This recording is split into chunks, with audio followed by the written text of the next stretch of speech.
A healthy mind lives in a healthy body. I hope you all are healthy at your places. So now we are going to start chapter number 6, tissue. In previous chapter we have learnt about cell. That is, a cell is a structural and functional unit of life. In that chapter we have discussed that just like a brick is a building block for any building, a cell is a building block of our body. Now let's see how exactly these cells are organized in the body in order to carry out various functions. A body of any multicellular organism comprises of various organ systems. These organ systems comprises of various organs. These organs are composed of various tissues, and these tissues are ultimately made up of the cells. In the reverse manners, if we go, we can say that cells unite to form tissue. These tissues are performing a specific function. Then these various tissues are uniting to form an organ. Organs unite to form organ systems, and organ systems unite and make a multicellular organism. This is how exactly the division of labor is found in any multicellular organism, and we can say the base of that division of labor is tissue. So let us define tissue now. Tissue can be defined as a group of similar or dissimilar cells that is coordinating to carry out a specific function. For example, transportation of food, transportation of water, growth, etc. Each tissue has a specific role to perform and contribute to the division of labor. On the basis of the nature of the cells present in the structure of the tissues we can classify into two groups: simple tissues and complex tissues. If the type of cells involved are similar in their structure, then the type of the tissues we call as a simple tissue. And if the type of cell involved are different in structure, then it is termed as a complex tissue. Hence we can say complexity of the tissue is determined by the types of cells involved in their structure. If it is different, then complex, and if it is same, then simple. You must be wondering that whether the plants and animals are having similar type of tissues or they have different. As we all know that plants are living but they are non-motile. Non-motile means they cannot move from one place to another. That is why the energy requirement and the type of tissues they have are quite different than the animals.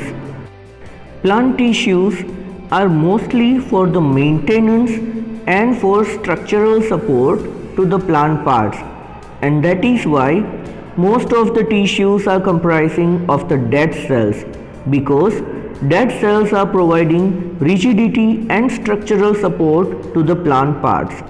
In contrast to that, most of the animal tissues are alive because they are motile. They need to move from one place to another in search of food, shelter or mat, and that is why even the energy requirement of them are much more higher compared to that of the plants. In plants, growth is limited up to certain regions, but it continues throughout the life. For example, growth of new leaves, new branches, etc. will be continued throughout the lifetime of the plant. Opposite to that, animals are having uniform growth, but it is constrained up to certain period of their life. So now let's recapitulate the things. Differences between plant tissue and animal tissue. In plants, most of the tissues are dead because they provide rigidity and structural support to the plant parts. Opposite to that, in animals, they are alive. As they are motile, they need to move from one place to another. Maintenance energy also differs in plants and animals. As plants are non-motile, they need very less amount of it, whereas animals are motile, they need much more amount of the maintenance energy. And the last point of difference is growth. Growth in plants is limited up to certain regions but throughout the life, whereas growth in animals is uniform but constrained to a certain period of time. Now let's study about plant tissues in detail. As we have already discussed, on the basis of the nature of the cells which are present in a tissue, tissues are classified into simple and complex or compound. Simple tissues are having similar type of cells in their structure, whereas the complex tissues are having different type of cells in their structure. Now let's see each of them in detail. Simple tissues on the basis of cell division capacity are classified into two groups: meristematic tissue and permanent tissue. Meristematic tissue contain capacity of cell division, whereas permanent tissue have lost the capacity of cell division. Compound tissue can be divided into two categories based on the function they perform. They are actually also known as conductive tissues. Water conducting is xylem and food conducting is phloem. In short, we can say that all the plant tissues are classified into two groups, that is simple and complex. Simple plant tissues are further classified as meristematic and permanent based on the capacity of cell division. If they have cell division capacity, then they are termed as meristematic, and if they have lost, then it is known as permanent plant tissue. The complex or conducting tissues are further of two types. Water conducting is xylem and food conducting is phloem. Now let us discuss each of them in detail. Now let us begin with the simple plant tissue. The type of simple plant tissue here is meristematic tissue. Cells of meristematic tissue are having cell division capacity, and that is why they are responsible for the growth of the plant parts. The parts of the plant where meristematic tissue is present is known as meristem.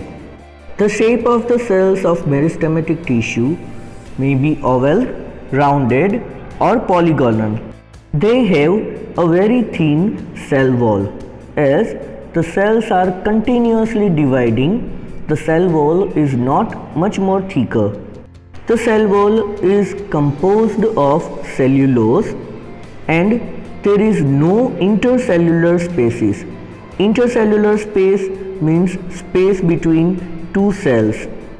Dense cytoplasm is present and the vacuoles are either very small or there is no vacuole at all present in the cells. So, the characteristics of cells of meristematic tissue are various shapes, very thin cell wall, that is two composed of cellulose, no intercellular space and no vacuoles. Now let us see how the meristematic tissues are termed, or which are the different types of meristematic tissues based on the location where they are present. The first type is apical meristematic tissue. Apex word means the highest peak of any mountain. Here, apex means the tip of the shoot or root. So, apical meristematic tissue is found at the root tips and the shoot tips. The next type of the meristematic tissue is intercalary meristem. Inter means between. This tissue is present between the regions of permanent tissue. For example, at the base of the leaf or internodes of the stem of grasses. The last type of the meristematic tissue is lateral meristematic tissue. The word lateral means side to side. This tissue is present at the lateral sides of the stem and roots. So, these are the main three types of the meristem: apical meristem, intercalary meristem and lateral meristem. Apical meristem, as we have discussed, is located at the tips of the root and shoot. Intercalary meristem is located at the base of the leaf and internodes of the grasses, and lateral meristem is present at the lateral sides of the stem and the roots. Now, let us discuss the characteristics of each of them in detail. First one is apical meristematic tissue. As we have discussed, the location of apical meristem is at the apices of root and stem, and it helps in primary growth. Primary means longitudinal growth. It means it increases the length of roots and stem, and ultimately it increases the height of the plant. Intercalary meristem also helps in the primary growth or longitudinal growth, and as we have discussed the location, it lies below the base of the leaves and internodes of the stems of grasses. It contributes in the primary growth of the plant by aiding primary tissues. It means both apical meristem and intercalary meristem contributes for the primary growth of the plant. The last type is lateral meristematic tissue. As we have discussed earlier, lateral means side to side. It is located at the lateral sides of the stem and the root, and it helps to increase the girth. Girth means diameter. You might have noticed when the plants are young, at that time their stems are very lean and thin. As they grew older, the diameter of the stem increases. Here, the lateral meristem helps them to increase in their diameter. Increasing diameter of the stem and roots is considered as secondary growth of the plant parts. Thus, we can say that lateral meristem contributes towards the secondary growth of the plant parts. Now let's have a glance at permanent tissues. As we have discussed earlier, that meristematic tissue is having cell division capacity. So once the cells are divided and the new cells are formed, then these cells will be allotted a specific function to perform in the plant body. They will be given a specific shape and size. This process of allotting specific shape, size and function is known as differentiation. Once the cells are differentiated, they become permanent. Cell walls of the permanent tissues are thin or thick. These cells are living or dead and mature. Differentiated cells are found here which have specific shape, size and function. So we can say the resulted cells after cell division of meristematic tissue will be allotted a specific function to perform, and now they are termed as permanent tissue, and the process of allotting them specific shape, size and function is called differentiation. Now let's study the characteristics of the cells present in permanent tissue. They have intercellular spaces. Intercellular means between the cells. Here, between two cells there will be sufficient space. They are vacuolated, means they have vacuoles to store the food, water and waste materials. The cells have lost the power of cell division. As we have discussed earlier, meristematic tissue is having cell division capacity. When they lost it and gets differentiated, they become permanent. So, the cells of permanent tissues are not having any kind of cell division capacity, and The cells of permanent tissues do not help in growth. As we have discussed earlier, meristematic tissue contribute towards primary and secondary growth of the plant parts, but these cells, when they become permanent, they do not contribute towards the growth of plant parts. Permanent tissues are further classified into two groups, that is, simple permanent tissue and complex permanent tissue. This classification is based on the nature of the cells. If the cells are having similar structure, origin and function, then they are termed as simple permanent tissue. And if the cells do not have similar structure, origin or function, then they are termed as complex or compound permanent tissue. Let us study the simple permanent tissue in detail. As we know that the cells of simple permanent tissues are having common origin, structure and function to perform. Apart from this, most of the cells of simple permanent tissues are living. On the basis of the nature of the cells involved in their structure, simple permanent tissues are further classified into three groups, that is, parenchyma, collenchyma and sclerenchyma. Now let's discuss each of them in detail. First, we will discuss the characteristics of parenchyma tissue. The term parenchyma is comprising of two words, that is, para and enchyma. Both of them are Greek in origin. The word para means beside and enchyma means infilling. This tissue is also known as packaging tissue because it acts as packaging tissue between the specialized tissues and fills up the gaps between the specialized tissues of the plant parts. The cells of parenchyma tissues are living and thin-walled. The cell wall is composed of cellulose.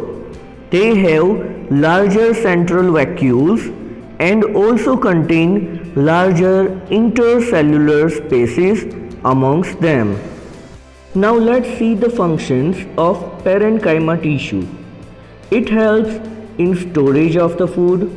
It provides support to the stem, and as we have discussed earlier, it acts as a packaging tissue for the plant parts between the specialized tissues.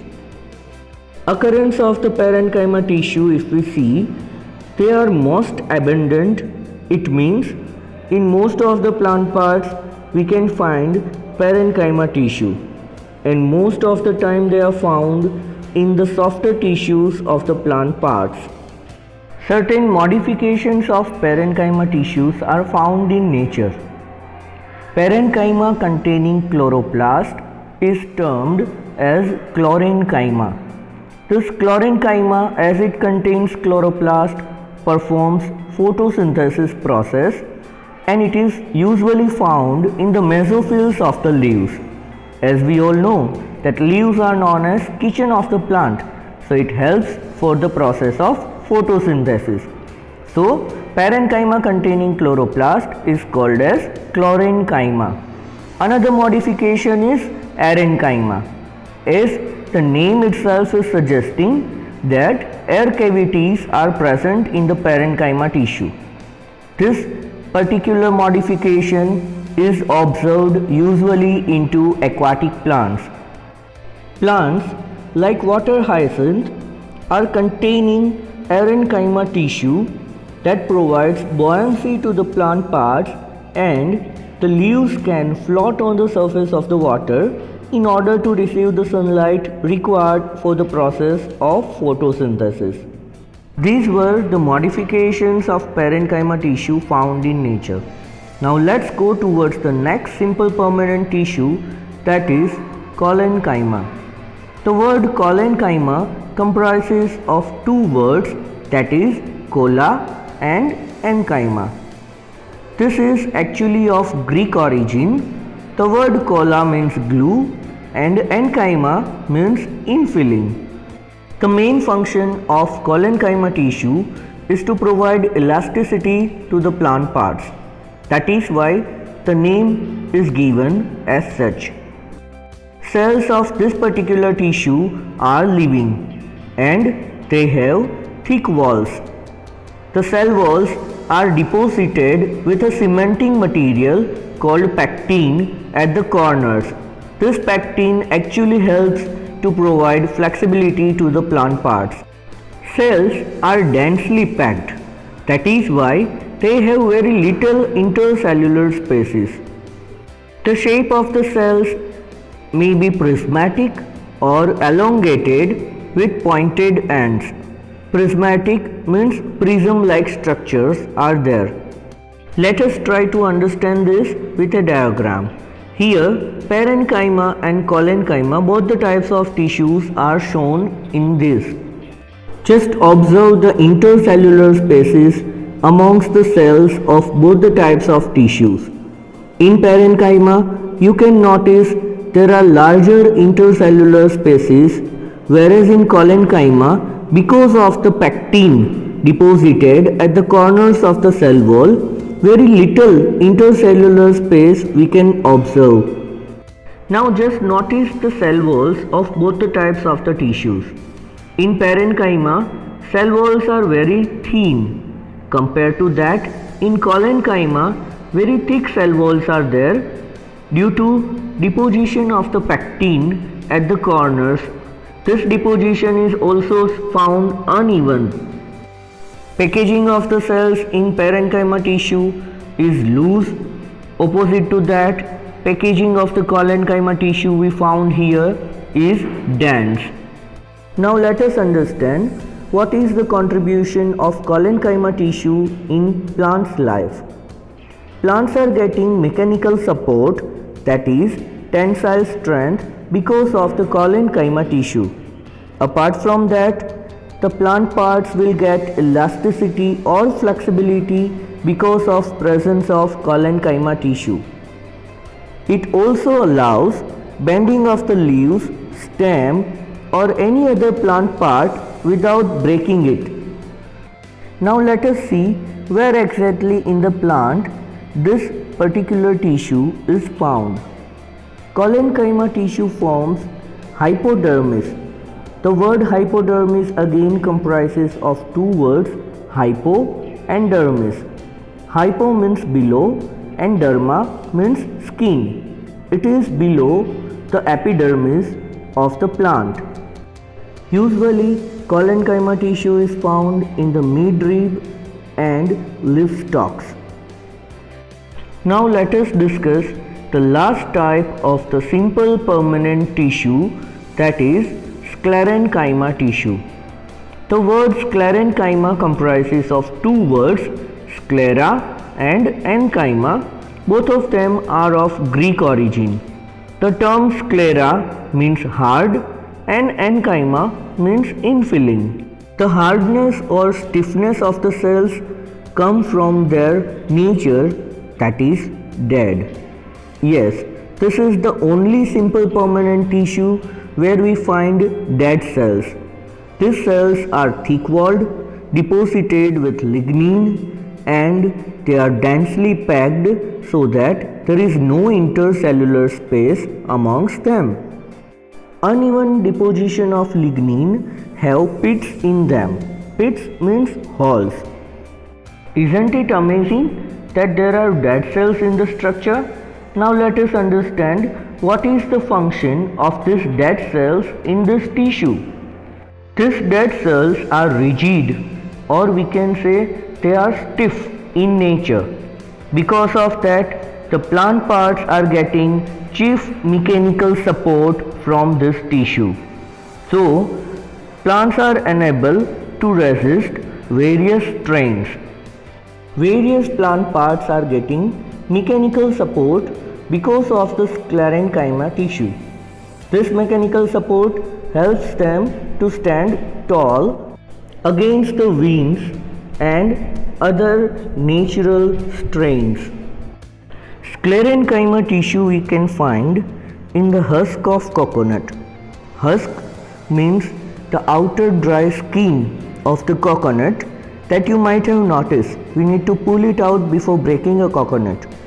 Then covering of the seeds and nuts, and in the veins of the leaves around the vascular bundles. Vascular bundles are xylem and phloem. At all these parts, if we notice, sclerenchyma tissue is protecting a soft parts of the plant from the outer environment. So these were the types of simple permanent tissue based on the type of cells in their structure. Now we are going to classify the simple permanent tissue based on the functions. It can be divided into two categories based on the function, that is ground tissue and protective tissue. Ground tissue already we have discussed, that is parenchyma, collenchyma and sclerenchyma, and protective tissues are further of two types, that is epidermis and cork. Ground tissues are contributing to make various plant structures, and these plant structures are protected with the help of protective tissues. So in a way, both the tissues are complementary to each other. So now let's discuss the protective tissue, epidermis and cork in detail. The word epidermis is of Latin origin. It comprises of two words, epi and derma.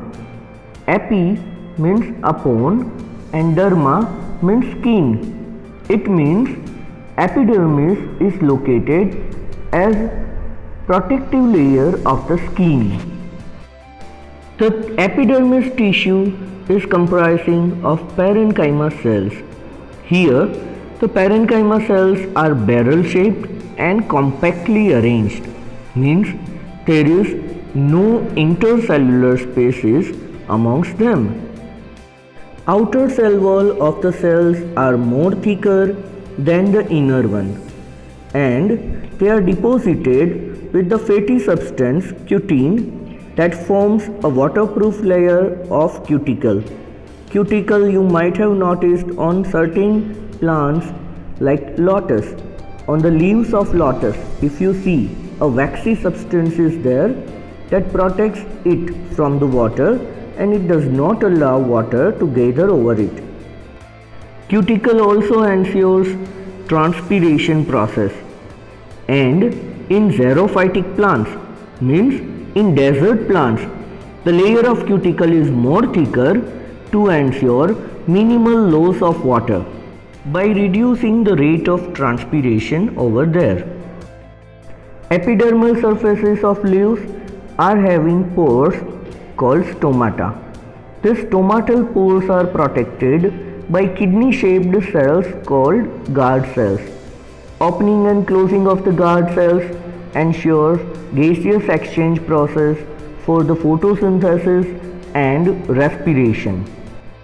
Epidermal cells of the roots are forming hair-like structures called root hairs.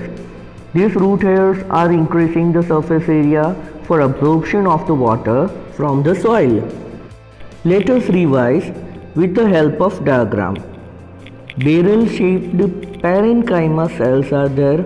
They are compactly arranged.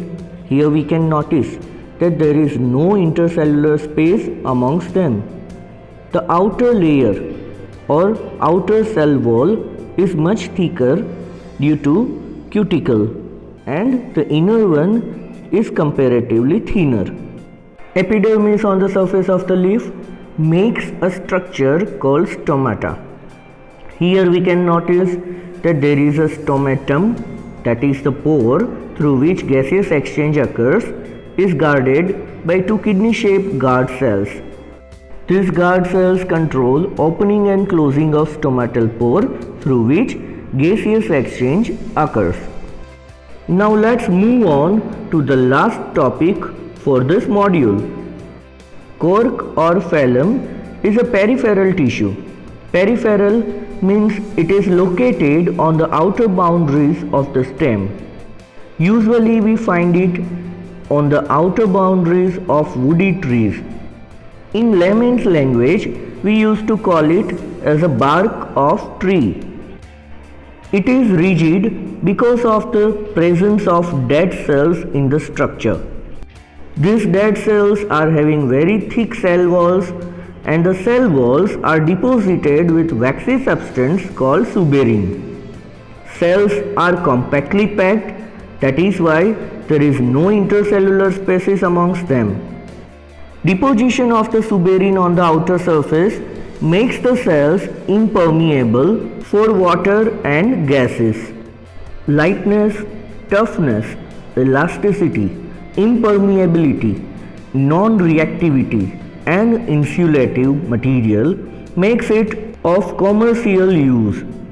It is mainly used to make sports tools and corking the wine bottles. Here we are ending the first module of the chapter. In next module we will learn about complex or compound permanent tissue. Read the chapter thoroughly from the textbook and note down the points of the chapter. Stay safe, stay healthy, stay home.